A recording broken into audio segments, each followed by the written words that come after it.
working with rolling over and hypertonia.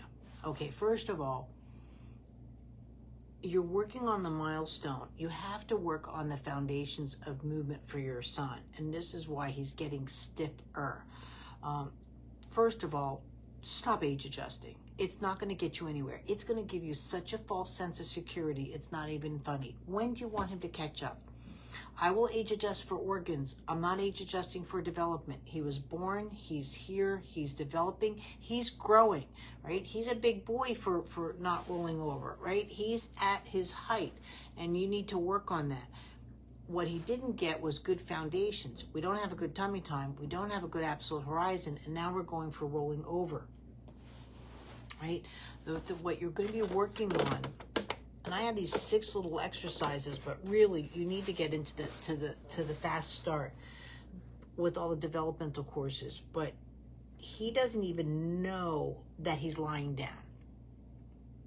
Hence that you're seeing the hypertonia, and that's why babies don't have dystonia. They're not born with it, but they develop it, right? And that's the route you're going. So you really want to work on all these kind of movements. I have these 6 simple exercises. Please start with that first.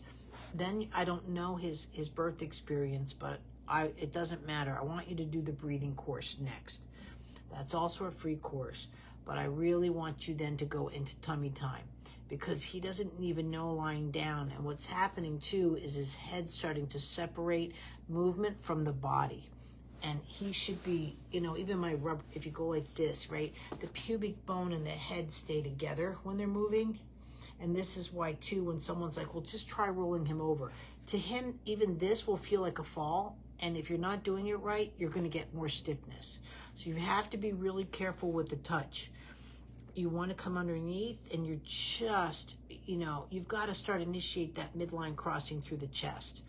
That's there, and start with these simple little exercises. Do the breathing course next.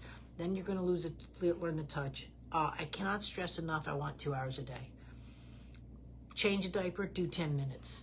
Do a bath, do 15 minutes. Watch TV, do a couple. It doesn't have to be where you're sitting down doing an hour and then an hour. But we're hard pressed right now.